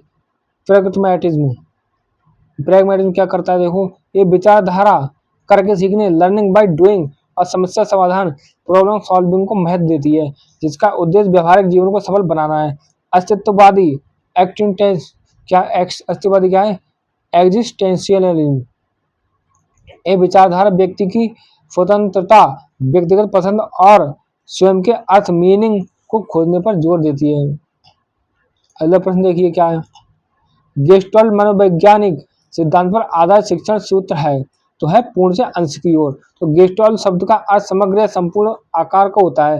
गेस्टल्ट सिद्धांत यह मानता है कि हम किसी भी चीज को पहले उसके पूर्ण होल रूप में देखते हैं, फिर उसके अंशों पार्ट्स को देखते हैं। इसलिए शिक्षण में सबसे पहले संपूर्ण पाठ का अवलोकन कराया जाता है, फिर उसके हिस्सों की व्याख्या की जाती है। यह सूत्र पूर्ण से अंश की ओर है। अगला प्रश्न हमारा क्या है? शिक्षण एक त्रिध्रुवी प्रक्रिया है, एक कथन किसका है? तो यह है जॉन डीवी का। तो शिक्षा शास्त्री जॉन डीवी ने शिक्षण को एक त्रिध्रुवी प्रक्रिया, ट्राइपोडल प्रक्रिया माना। तो इस प्रक्रिया के 3 ध्रुव हैं, शिक्षक, शिक्षार्थी और पाठ्यक्रम। नोट: एडम्स ने शिक्षण को द्विध्रुवीय मतलब बाइपोलर प्रक्रिया माना है, जिसमें शिक्षक और शिक्षार्थी होते हैं केवल। अगला प्रश्न हमारा, संप्रेषण शब्द की उत्पत्ति किस लैटिन शब्द से हुई है? तो संप्रेषण शब्द की उत्पत्ति हुई कम्युनिस्ट शब्द से। लैटिन संप्रेषण कम्युनिकेशन शब्द की उत्पत्ति लैटिन भाषा के कम्युनिस्ट से हुई है। कम्युनिस्ट का अर्थ होता है सामान्य, कॉमन। इसका उद्देश्य विचारों और सूचनाओं को साझा करके सामान्य क्या करना है? सामान्य समझ स्थापित करना है। अगला प्रश्न हमारा, संप्रेषण के प्रकार हैं। तो संप्रेषण के 2 प्रकार होते हैं। कौन कौन से 2 प्रकार होते हैं संप्रेषण के? शाब्दिक संप्रेषण, वर्बल कम्युनिकेशन। इसमें कौन कौन से आते हैं? मौखिक ओरल और लिखित रिटन संप्रेषण आते हैं। अशाब्दिक संप्रेषण दूसरा देखिए, नॉन वर्बल कम्युनिकेशन। इसमें संकेत, हाव भाव, शारीरिक भाषा और क्या मौन शामिल हैं। अगला प्रश्न, प्रोजेक्ट पद्धति के जन्मदाता हैं। तो प्रोजेक्ट पद्धति के जन्मदाता हैं किलपैट्रिक। प्रोजेक्ट मेथड के जन्मदाता विलियम एच किलपैट्रिक है। ठीक है, तो किलपैट्रिक जॉन डीवी के शिष्य थे और उन्होंने प्रयोजनवादी दर्शन मतलब प्रैग्मैटिक फिलोसफी के आधार पर इस विधि का विकास किया, जो करके सीखने लर्निंग बाय डूइंग के सिद्धांत पर आधारित है। और फ्रोबेल ने क्या किया? उन्होंने किंडरगार्टन पद्धति के जन्मदाता हैं। ठीक है, मॉन्टेसरी पद्धति संबंधी शिक्षा की जन्मदाता है। किलपैट्रिक ये सही है, ये प्रोजेक्ट पद्धति के जन्मदाता है। पेस्टोलॉजी, उन्होंने शिक्षण में बच्चों की प्राकृतिक क्षमताओं और निरीक्षण पर जोर दिया। अगला प्रश्न देखिए क्या है? दिन में से शिक्षण का सामान्य सिद्धांत नहीं है। तो क्रियाशीलता के सिद्धांत भी है, रुचि का सिद्धांत भी है, शिक्षण का सामान्य सिद्धांत और नियोजन का सिद्धांत भी है, लेकिन परिमाण का सिद्धांत नहीं है। शिक्षण के सामान्य सिद्धांतों में क्रियाशीलता, रुचि, प्रेरणा, नियोजन, निश्चित उद्देश्य, चयन, आवृत्ति आदि शामिल है। लेकिन जो परिणाम होता है, रिजल्ट, कंसिक्वेंस, ये शिक्षण का एक मूल्यांकन पक्ष हो सकता है, लेकिन ये स्वयं में कोई सामान्य शिक्षण सिद्धांत नहीं है। कल्पना और तर्क शक्ति का विकास किस शिक्षण प्रविधि के माध्यम से होता है? तो देखिए, अगर सिर्फ कल्पना होता तो लगाते हम कहानी प्रविधि, लेकिन कल्पना और तर्क शक्ति दोनों है, तो इसमें आएगा हमारा प्रश्नोत्तर प्रविधि। तो प्रश्नोत्तर प्रविधि क्वेश्चन आंसर टेक्निक में छात्र प्रश्नों का उत्तर देने के लिए तर्क रीजनिंग करते हैं और उत्तरों को सोचने के लिए कल्पना इमेजिनेशन का भी उपयोग करते हैं। तो ये प्रविधि छात्रों को निष्क्रिय श्रोता से सक्रिय विचारक बनाने में मदद करती है। व्याख्यान प्रविधि, इसमें छात्र निष्क्रिय हो जाते हैं। प्रश्नोत्तर, ये तर्क और चिंतन को बढ़ावा देती है। खेल प्रविधि, यह शारीरिक और सामाजिक विकास के लिए है। कहानी प्रविधि, यह मुख्य रूप से कल्पना शक्ति के लिए, लेकिन तर्क शक्ति के विकास के लिए प्रश्नोत्तर विधि अधिक उपयुक्त है। अगला प्रश्न, सुकराती प्रविधि कहते हैं। तो प्रश्नोत्तर प्रविधि को सुकराती प्रविधि कहते हैं। कौन? सोक्रेट द्वारा विकसित की गई प्रविधि को सुकराती प्रविधि, सोक्रेटिक मेथड कहते हैं। ये प्रविधि प्रश्नों की एक श्रृंखला का उपयोग करके छात्र को अपने विचारों को स्पष्ट करने, तर्क और सत्य एवं खोजने की मदद करता है। ठीक, क्या करता है? तर्क करने और सत्य को स्वयं खोजने की मदद करता है। ठीक, तो इस प्रविधि का दूसरा नाम प्रश्नोत्तर प्रविधि है। कहानी प्रविधि क्या करती है? कल्पना शक्ति का विकास। प्रयोग प्रविधि, ये विज्ञान शिक्षण में करके सीखने पर आधारित है।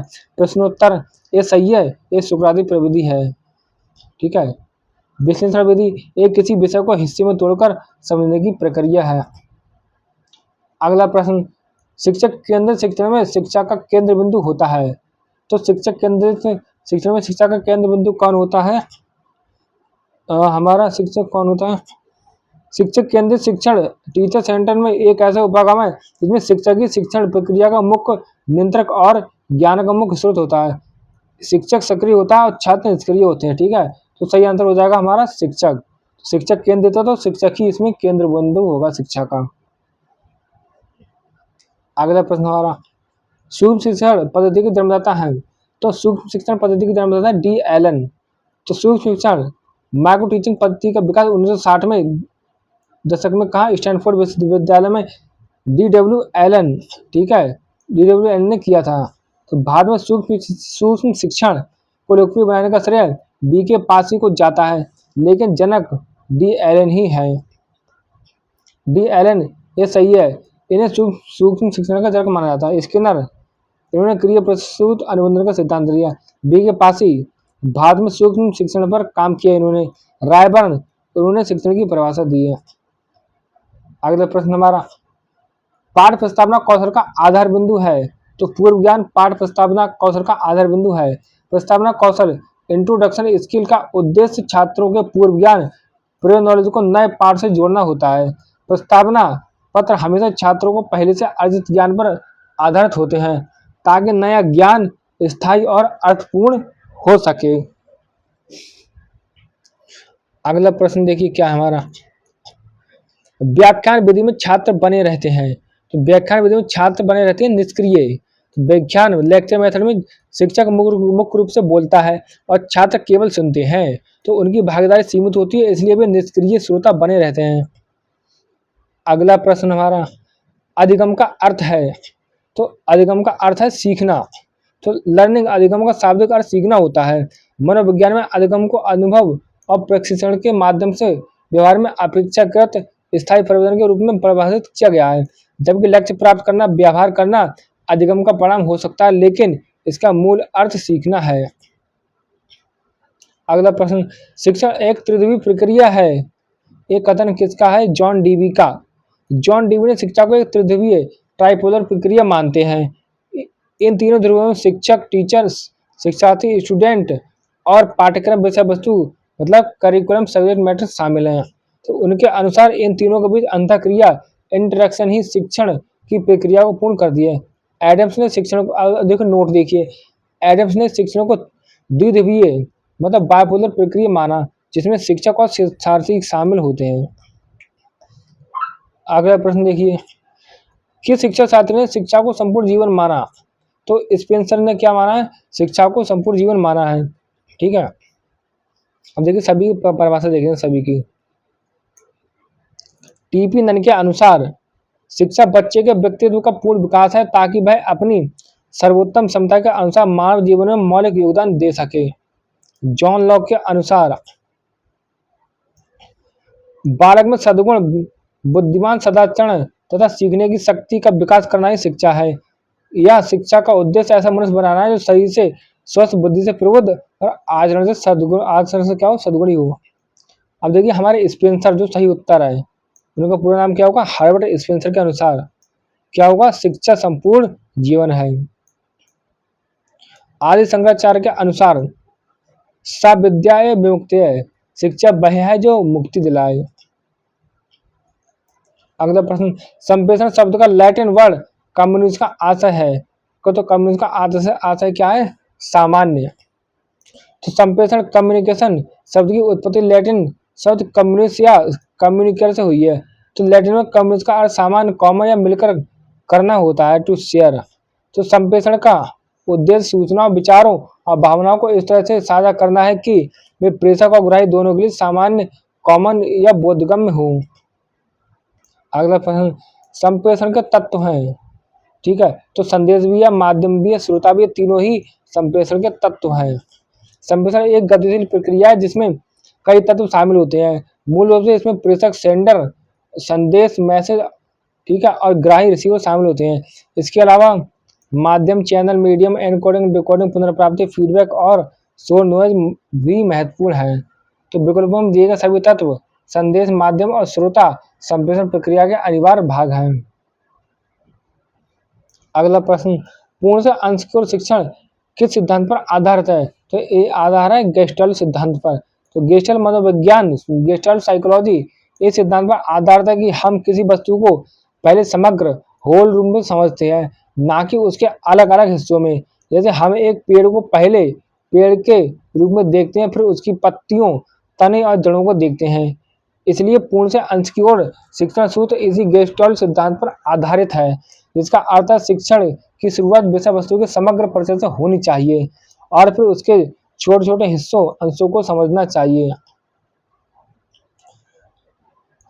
पुनर्वलन का सिद्धांत या बीएफ स्किनर के क्रिया प्रसूत अनुबंधन मतलब ऑपरेंट कंडीशनिंग से जुड़ा है। जब वांछित व्यवहार को दोहराने के लिए सकारात्मक या नकारात्मक पुनर्वलन दिया जाता है।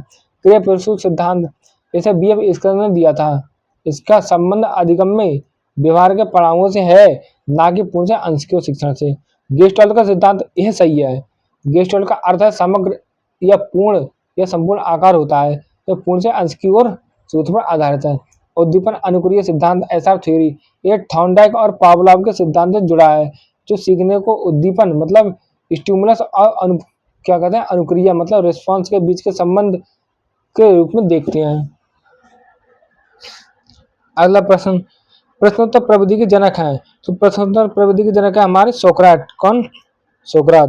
तो सोक्रात प्रश्नोत्तर प्रविधि क्वेश्चन आंसर मेथड के जनक माने जाते हैं। इस प्रविधि को सोक्राती प्रविधि मतलब सोक्रेटिक मेथड भी कहते हैं। इस विधि में शिक्षक प्रश्नों की एक श्रृंखला के माध्यम से छात्रों को सोचने, तर्क करने और सत्य को स्वयं खोजने के लिए प्रोत्साहित करता है। चार विकल्पों की व्याख्या।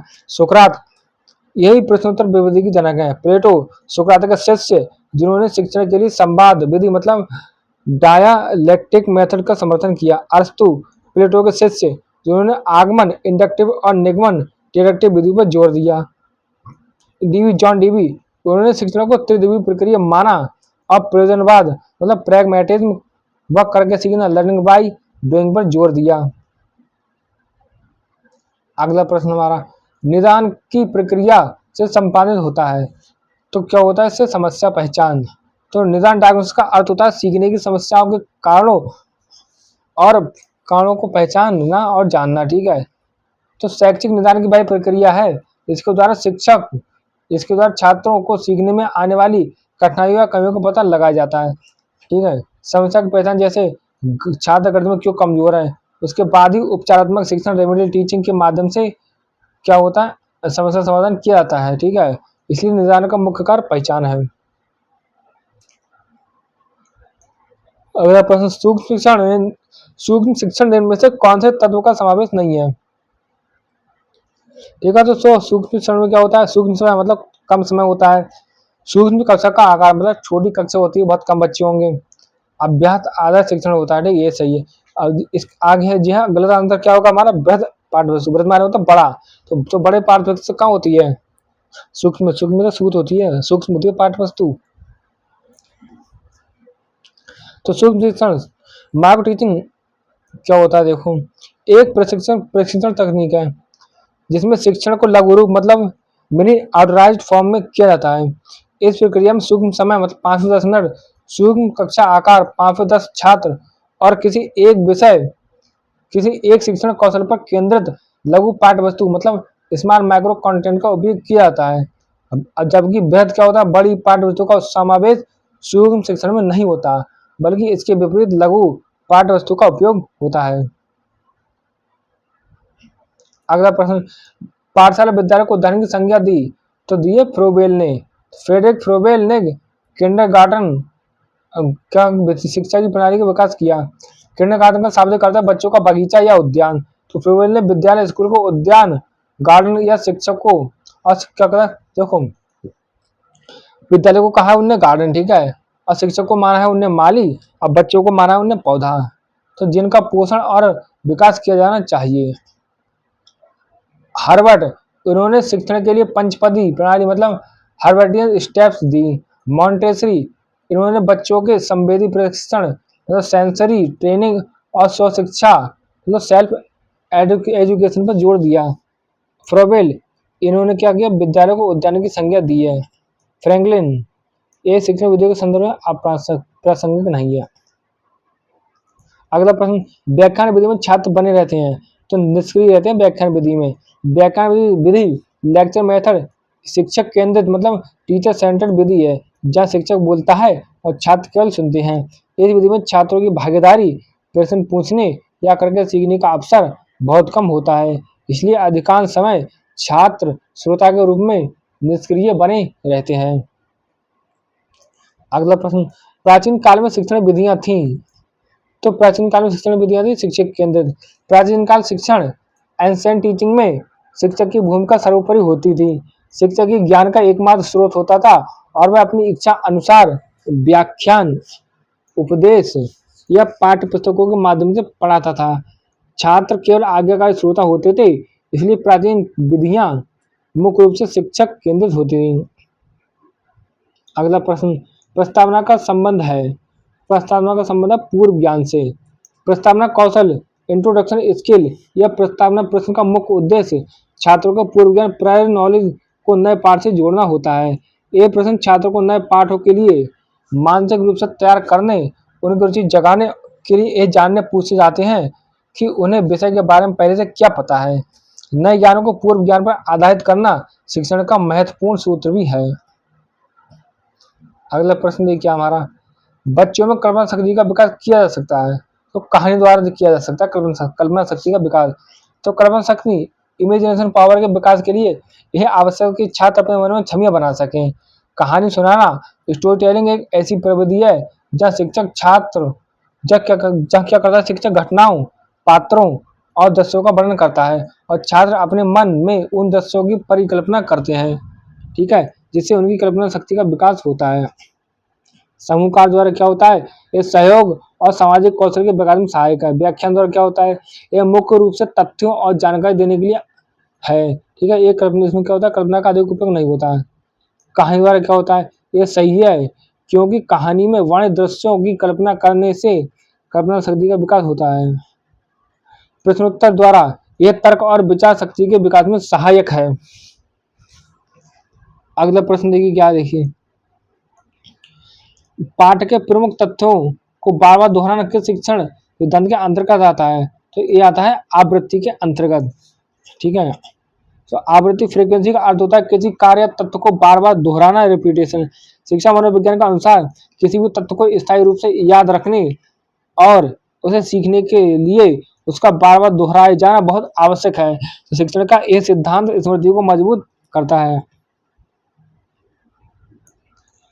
पर्यटन विधि से छात्रों में विकास होता है, तो पर्यटन विधि से छात्रों में विकास होता है निरीक्षण या अवलोकन का। पर्यटन विधि फील्ड ट्रिप मेथड में छात्र वास्तविक स्थानों जैसे संग्रहालय, ऐतिहासिक स्थल, उद्योग पर जाकर प्रत्यक्ष अनुभव मतलब डायरेक्ट एक्सपीरियंस प्राप्त करते हैं। इस प्रक्रिया में छात्र वस्तुओं, ठीक है, और घटनाओं को ध्यानपूर्वक देखते हैं, ठीक है, निरीक्षण है ये, ठीक, और उनका अवलोकन करते हैं, जिससे उनका निरीक्षण और अवलोकन कौशल विकसित होता है। 2024 पर आए देखिए हम, शिक्षण पुनर्वर्ण की आकस्मिकताओं का क्रम है, ये किसका कथन है, तो शिक्षण पुनर्वर्ण की आकस्मिकताओं का क्रम है, ये कथन है बीएफ स्किनर का। ये परिभाषा बिहारी मनोवैज्ञानिक बीएफ स्किनर मतलब बीएफ स्किनर द्वारा दी गई है, ठीक है। स्किनर ने क्रिया प्रसूत अनुबंधन ऑपरेंट कंडीशनिंग का सिद्धांत दिया था, जिसके अनुसार शिक्षण एक ऐसी प्रक्रिया है जहां शिक्षक वांछित व्यवहार के लिए पुनर्वर्ण मतलब रेनफोर्समेंट की सही आकस्मिकताओं मतलब कॉन्टिजेंसीज का निर्धारण करता है ताकि अधिगम हो सके। चार विकल्पों की व्याख्या देखिए क्या है। बीएफ स्किनर ये सही है, ये वह मनोवैज्ञानिक है जिनका कथन है जो ऊपर दिया है, ठीक है, जो पुनर्वर्ण पर आधारित है। रायबर्न, इन्होंने शिक्षण को शिक्षा के उद्देश्यों की प्राप्ति के लिए साधनों का प्रयोग बताया। क्लार्क, इनका पूरा नाम क्लार्क एल है, जिन्होंने पुनरुत्पादक सिद्धांत मतलब ड्राइव रिडक्शन थ्योरी दिया, ना कि परिभाषा। रस्क, यह शिक्षा के उद्देश्यों और इतिहास से संबंधित है, ना कि इस परिभाषा से। अगला प्रश्न, शिक्षण का प्रमुख कार्य विचारों तथा तथ्यों एवं सूचनाओं को शिक्षार्थियों तक पहुंचाना है, ठीक। तो एक कथन हमारा होगा हर्बर्ट का, दिया गया कथन शिक्षण का प्रमुख कार्य विचारों तथ्यों तथा सूचनाओं को शिक्षार्थियों तक पहुंचाना है, ये कथन है हमारा हर्बर्ट का। अगला प्रश्न, शिक्षण अधिगम सिद्धांत किसके लिए वैज्ञानिक आधार प्रस्तुत करते हैं। तो ये करते हैं शिक्षण के आयोजन के लिए, शिक्षण के नियोजन के लिए, शिक्षण की व्यवस्था के लिए और शिक्षण का मूल्यांकन के लिए। सही आंसर हो जाएगा उपयुक्त सभी। शिक्षण अधिगम के सिद्धांत शिक्षक को यह समझने में मदद करते हैं कि छात्र कैसे सीखते हैं। ये सिद्धांत शिक्षण के सभी चरणों के लिए एक तार्किक और वैज्ञानिक आधार मतलब साइंटिफिक बेसिस बनाते हैं। इन सिद्धांतों का उपयोग शिक्षण की योजना नियोजन बनाने, कक्षा में शिक्षण की व्यवस्था करने और अधिगम के परिणामों का मूल्यांकन करने में होता है। अगला प्रश्न देखिए, शिक्षण में उदाहरण के आधार पर छात्र आसानी से समझ जाते हैं। कुछ संकल्पना को भी समझ जाते हैं, कठिन तथ्यों को भी और अमूर्त भावों को भी। सही उपयुक्त हो जाएगा उपयुक्त सभी। शिक्षण में उदाहरणों का उपयोग ज्ञान को मूर्त कंक्रीट को बनाने के लिए किया जाता है। उदाहरण छात्रों को संकल्पना, कॉन्सेप्ट, कठिन तथ्यों, डिफिकल्ट फैक्ट्स, अमूर्त अभावों, एब्स्ट्रैक्ट आइडिया और उनके वास्तविक जीवन के अनुभवों से जोड़कर आसानी से समझने में मदद मिलती है। अगला प्रश्न, प्रश्नोत्तर शिक्षा विधि किस के समय में चली आ रही एक प्राचीन पद्धति है। तो ये सुकरात के समय से चली आ रही है। प्रश्नोत्तर शिक्षण विधि क्वेश्चन आंसर मेथड को सोक्रेटिक मेथड की से भी नाम से जाना जाता है। ठीक, यूनानी दार्शनिक सुकरात ने इस विधि का विकास किया। तो छात्रों को क्या करती, प्रश्नों के माध्यम से तार्किक रूप से सोचने और सत्य को स्वयं खोजने के लिए प्रेरित करती है। यह एक अत्यंत प्राचीन और प्रभावी पद्धति है। प्रश्न कौशल की घटक लिखिए। तो प्रश्नों की संरचना भी है, प्रस्तुतिकरण भी है, ठीक है, वितरण भी है। सही आंसर हो जाएगा उपयुक्त सभी। प्रश्न कौशल क्वेश्चनिंग स्किल सूक्ष्म शिक्षण के सबसे महत्वपूर्ण कौशलों में एक है। इसके प्रमुख घटक कौन कौन से हैं। प्रश्नों की संरचना, प्रश्न स्पष्ट व्याकरण की दृष्टि से सही और उद्देश्यपूर्ण होने चाहिए। प्रस्तुतिकरण, प्रश्न उचित गति, स्पष्टता और आवाज की सही पिच के साथ पूछी जानी चाहिए। वितरण, प्रश्न पूरी कक्षा में समान रूप से वितरित होने के लिए होने चाहिए, ठीक है, ताकि सभी छात्र सक्रिय हो सकें। अगला प्रश्न, अनुभव के द्वारा व्यवहार में होने वाले परिवर्तन को सीखना कहते हैं। ये परिभाषा है गेट्स की। तो यह अधिगम सीखना की परिभाषा गेट्स एवं अदर्स द्वारा दी गई। इस परिभाषा में अनुभव, एक्सपीरियंस और प्रशिक्षण ट्रेनिंग के कारण व्यवहार में होने वाले अपेक्षाकृत स्थायी परिवर्तन को सीखना माना गया है। अगला प्रश्न, कक्षा में संप्रेषण का प्रारूप होता है। तो शाब्दिक एवं अशाब्दिक दोनों ही हमारे कक्षा में प्रयोग होते हैं। कक्षा संप्रेषण क्लासरूम कम्युनिकेशन में शिक्षक और छात्र दोनों ही शाब्दिक बोलकर, लिखकर और अशाब्दिक हाव-भाव, आंखों से संपर्क, शारीरिक भाषा तरीकों का उपयोग करते हैं। प्रभावी संप्रेषण के इन दोनों प्रारूपों का होना समन्वय आवश्यक है। शाब्दिक संप्रेषण, इसमें केवल शब्दों का प्रयोग होता है। अशाब्दिक संप्रेषण, इसमें केवल संकेतों, हाव भाव का प्रयोग होता है। शाब्दिक और अशाब्दिक संप्रेषण एक कक्षा संप्रेषण का सबसे व्यापक सही उत्तर है। लिखित संप्रेषण ये शाब्दिक संप्रेषण का ही एक प्रकार है। अगला प्रश्न हमारा, सूत्र की ओर सबसे पहले किसने ध्यान आकर्षित किया। तो हर्बर्ट ने सूत्र की ओर सबसे पहले ध्यान आकर्षित किया। जोहान फ्रेडरिक हर्बर्ट ने शिक्षण के मनोवैज्ञानिक सिद्धांतों पर जोर दिया। उन्होंने अपनी पंचपदी प्रणाली मतलब हर्बर्टियन टेस्ट में इस बात पर जोर दिया कि नए ज्ञान को छात्रों के ज्ञात नॉन पूर्व ज्ञान से जोड़कर शुरू करना चाहिए, ताकि वे अज्ञात अननोन ज्ञान को आसानी से ग्रहण कर सकें। स्पेंसर ने क्या किया, उन्होंने सरल से कठिन शिक्षण सूत्र का प्रतिपादन किया। हर्बर्ट, इन्होंने ज्ञात से अज्ञात को शिक्षण सूत्र का प्रयोग किया, ठीक है। और ड्यूबी ये प्रयोजनवाद और करके सीखने पर जोर देते हैं। प्लेटो ये शिक्षण की संवाद विधि मतलब डायलैक्टिक मेथड से संबंधित है। अगला प्रश्न देखिए हमारा, विद्यालय पर्यटन सर्वप्रथम किस शिक्षा शास्त्री की देन है। तो प्रोफेसर रॉय पीएन रॉय विद्यालय पर्यटन सर्वप्रथम इन्हीं की देन है। तो विद्यालय पर्यटन स्कूल एक्सकर्जन फील्ड को एक व्यवस्थित शैक्षिक पद्धति के रूप में विकसित करने वाली कई शिक्षा छात्र हैं, जैसे पेस्टोलॉजी प्रोफेसर दिए गए विकल्पों में राय पीएन रॉय प्राया, ठीक है, प्रोफेसर रॉय या पीएन रॉय भारतीय संदर्भ में पर्यटन शिक्षण विधि समर्थक हैं, सामाजिक प्रासंगिक हो सकते हैं यदि, ठीक है। तो क्या हो जाएगा, हमारा सही उत्तर पीएन रॉय। अगला प्रश्न देखिए, शिक्षण प्रक्रिया को कुशल बनाने में सबसे अधिक महत्वपूर्ण भूमिका अदा कौन करता है? कौन? स्टैनफोर्ड विश्वविद्यालय। तो शिक्षण प्रक्रिया को कुशल बनाने में सबसे अधिक योगदान सूक्ष्म शिक्षण माइक्रो टीचिंग का माना जाता है, क्योंकि ये शिक्षकों के विशिष्ट शिक्षण कौशलों को विकसित करता है। सूक्ष्म शिक्षण की उत्पत्ति स्टैनफोर्ड विश्वविद्यालय, ठीक है, मतलब स्टैनफोर्ड यूनिवर्सिटी में डब्ल्यू एलन बुश और अजसन द्वारा 1960 में हुई थी। अगला प्रश्न देखिए हमारा, जब छात्र टॉक और चौक से नहीं समझते तो शिक्षक क्या प्रयोग करता है? तो करता है सहायक सामग्री। टॉक का अर्थ होता है व्याख्यान, मौखिक शिक्षण, और चौक का अर्थ होता है श्यामपट्ट पर लिखने वाली बोगरे चौक बोई।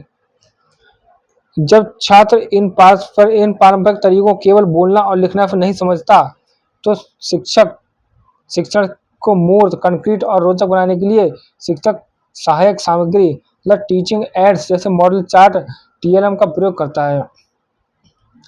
अगला प्रश्न देखिए, छात्रों में क्रियाशीलता का आंदोलन सर्वप्रथम किसने किया था? तो किया था रूसो ने। क्रियाशीलता एक्टिविटी और बाल केंद्रित शिक्षा चाइल्ड सेंटर्ड एजुकेशन के आंदोलन को शुरू करने का श्रेय जीन जैक्स रूसो को जाता है। रूसो ने अपनी पुस्तक एमिल में इस बात पर जोर दिया कि बच्चे को प्रकृति के अनुसार स्वतंत्र रूप से विकसित होने देना चाहिए और शिक्षा उसकी रुचियों क्रियाशीलता पर आधारित होनी चाहिए। चारों विकल्पों की व्याख्या देखिए। रूसो यह वही शिक्षा चाहते हैं जिन्होंने बाल केंद्रित और क्रियाशीलता के आंदोलन की शुरुआत की। किलपैट्रिक इन्होंने प्रोजेक्ट विधि दी जो क्रियाशीलता पर आधारित है। फ्रोबेल इन्होंने किंडरगार्टन पद्धति दी जो खेल पर आधारित है। मॉन्टेसरी इन्होंने संवेदी प्रशिक्षण और स्व शिक्षा पर जोर दिया और मॉन्टेसरी पद्धति बनाई। अगला प्रश्न देखिए, सहायक सामग्री शिक्षण में कक्षा में प्रयोग करना चाहिए। तो सहायक सामग्री शिक्षण में कक्षा में क्या प्रयोग करना चाहिए? आवश्यकता अनुसार, मतलब जितनी आवश्यक हो उतनी ही प्रयोग करनी चाहिए। शिक्षण सहायक सामग्री टीएल में एक साधन है, साध्य नहीं। इसका प्रयोग तभी किया जाना चाहिए जब विषय वस्तु की प्रकृति के अनुसार उसकी उपलब्धता मतलब नेसेसिटी हो। अत्यधिक प्रयोग से शिक्षण का मूल उद्देश्य बाधित हो सकता है और बहुत कम प्रयोग से शिक्षण निरस्त हो सकता है। इसलिए सामग्री का प्रयोग शिक्षण उद्देश्यों की मांग के आवश्यकता अनुसार होना चाहिए। देखिए आज का लास्ट प्रश्न क्या देखिए हमारा, रुचि एक ऐसी प्रेरक शक्ति है जो हमें किसी व्यक्ति, वस्तु अथवा क्रिया के प्रति ध्यान देने हेतु प्रेरित करती है। एक कथन किसका है? तो एक कथन है ड्रेवर का। तो ये परिभाषा जेम्स ड्रेवर द्वारा दी गई है। जेम्स ड्रेवर ने रुचि इंटरेस्ट को एक प्रेरक शक्ति फोर्स माना है जो व्यक्ति की किसी वस्तु या क्रिया पर ध्यान अटेंशन केंद्रित करने के लिए प्रेरित करती है। रुचि प्रेरित करती है, ठीक है, और रुचि ध्यान की जननी है। तो आज की क्लास हमारी ये समाप्त होती है। आप सबका बहुत बहुत धन्यवाद। जय हिंद।